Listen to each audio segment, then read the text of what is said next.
We have been wondering with the situation internationally of coronavirus apparently getting worse in the past week and Donald Trump not appearing to understand what is actually going on in this or in any topic indeed, and indeed lying about the number of cases repeatedly of COVID-19 inside of the United States. I was glad to see that he was doing a press conference today where he's going to attempt to set at ease Americans who are feeling a lot of anxiety over a possible larger spread of this. So he did announce that he is finally putting someone in charge of coordinating the effort domestically and internationally, but wait until you find out who it is. We're doing something else that's important to me because he's been terrific in many ways, but he's also very good on health care. And we really followed him very closely. A lot of states do. When Mike was governor, Mike Pence of Indiana, they've established great health care. They have a great system there, a system that a lot of the other states have really looked to and changed their systems. They wanted to base it on the Indiana system. He's very good. And I think, and he's really very expert at the field. And what I've done is I'm going to be announcing exactly right now that I'm going to be putting our Vice President, Mike Pence, in charge.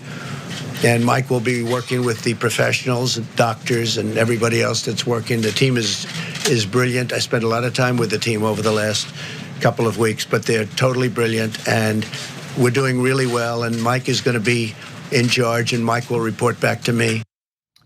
Oh, well, that makes me feel so much better. Mike Pence. I mean, it could have been Kushner. I guess this is better than that. Could have been Dr. Ben Carson, because it could have been. He has some medical experience. Yeah, we found inexplicably. That's true. We found out yesterday. Well, noted for that actually as a surgeon. We found out yesterday that one White House official position has been recently given to I think college senior, possibly high school senior, but I think it's a college senior.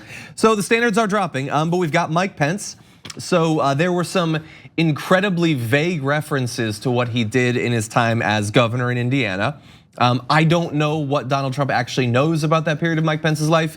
I do know that some of what he did in terms of public health does not give me a lot of faith that he will do a good job when it comes to COVID-19. So let's talk about one particular way that he interacted with public health. So back in 2011, Indiana passed an amendment to defund Planned Parenthood. So since that Planned Parenthood, there's only one Planned Parenthood clinic, was also the county's only HIV testing center, this is in Scott County, there was no longer a place for the county's 24,000 residents to get tested for HIV.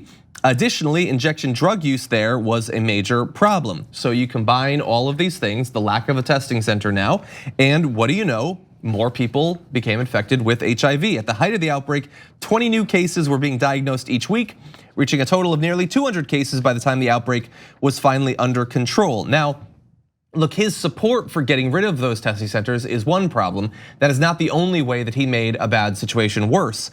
Although the outbreak was identified in late January of 2015, it took Pence until April of that year to allow a temporary needle exchange in Scott County, a relatively easy thing to set up that he either just didn't prioritize, didn't care, or didn't understand the importance of it. And so more people became infected with HIV that didn't have to. And now that guy is in charge of making sure that all of us stay safe as coronavirus continues to spread. Yeah, well, it's an old school punitive conservatism, right? Where he thinks, oh, I'm not gonna exchange needles with these drug addicts, even though it'll make everyone safer and not spread HIV, one of the most deadly diseases in the entire country, which I'm sure he probably associates with gay people who he really despises. So he's a religious zealot, and he is fundamentally anti-science. So having him head this task force and being responsible for the welfare and of all of us, and the fact that coronavirus is just multiplying and multiplying and multiplying internationally, and it's only a matter of time before it actually reaches our shores and infects Americans. The fact that he is the person at the head of this, it really, as I think more about it and digest it, because this is sort of breaking news, it couldn't have been a worse choice. Because again, Ben Carson, fine, at least he has some medical experience. I would have been happier there, even though he might have fallen asleep just doing one simple task. But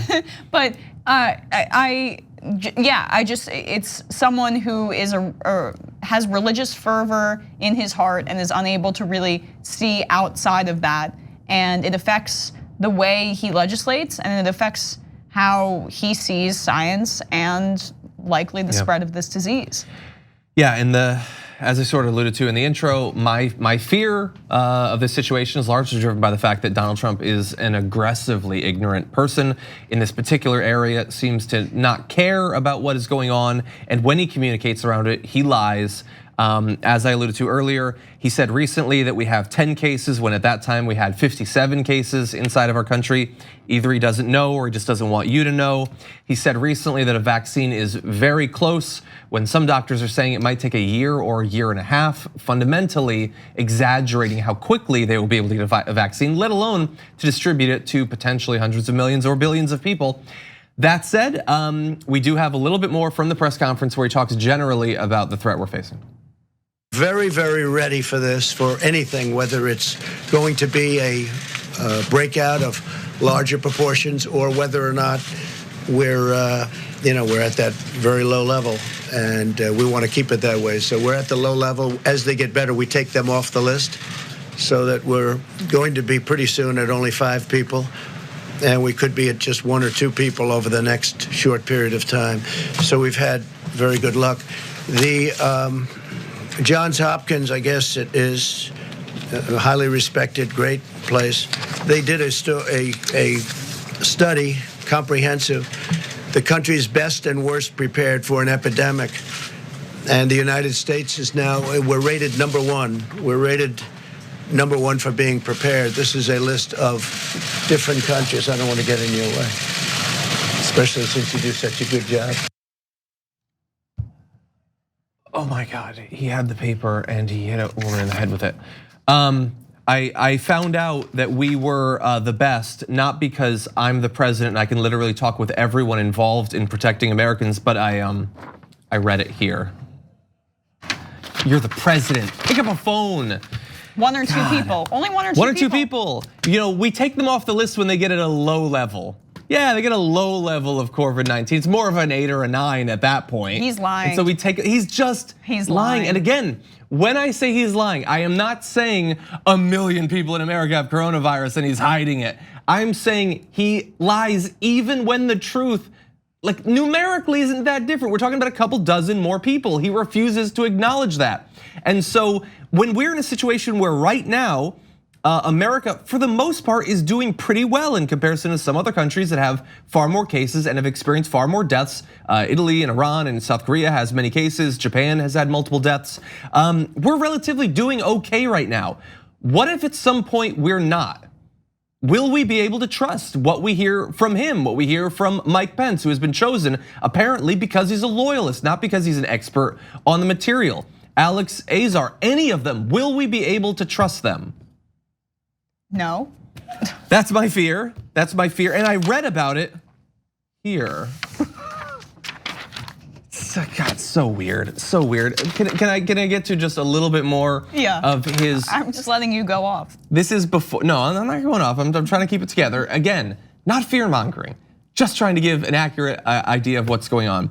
Earlier today, he tweeted this: low ratings, fake news, MSDNC, Comcast, and CNN are doing everything possible to make the coronavirus look as bad as possible, including panicking markets if possible.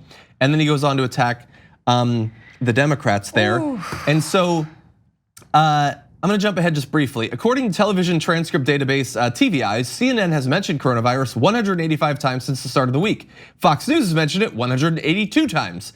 MSNBC has mentioned it just 135. So CNN and Fox News are talking about it more.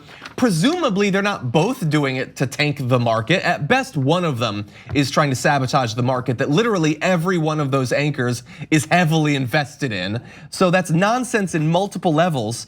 And look, Donald Trump is angry right now. Apparently sources are saying he's mad because some of the doctors at the CDC have been being honest about what might happen, and he finds that to be incredibly frustrating.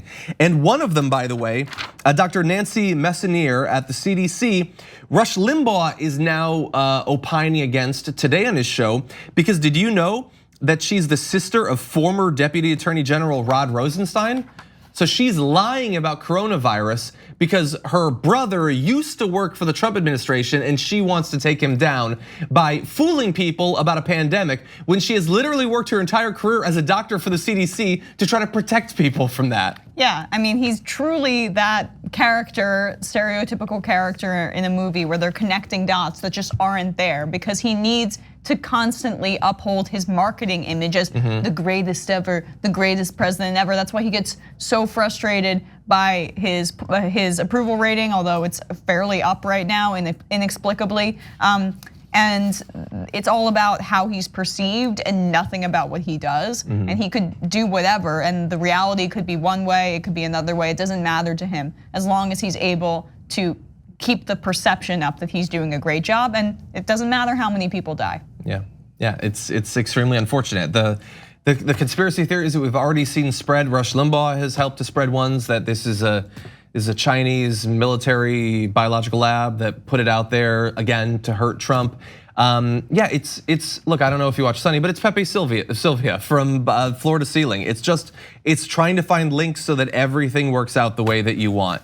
And the thing is, it actually does exist. It has affected a certain number of people. We need to know that if we're going to deal with it. Don't miss your chance to win a trip to Los Angeles and have dinner with Cenk, John, and me. Just head to tyt.com/dinnerinla to register to win. Sign up for a free Aspiration Spend and Save account. Then you just register your eligibility and swipe your Aspiration card daily on purchases to gain entries. Not only are you entering to win a trip to Los Angeles and dinner with TYT hosts, you're also not depositing your hard-earned money into fossil fuel exploration or production. As a friendly reminder, even if you already have an Aspiration account, you must still register for eligibility into the sweepstakes.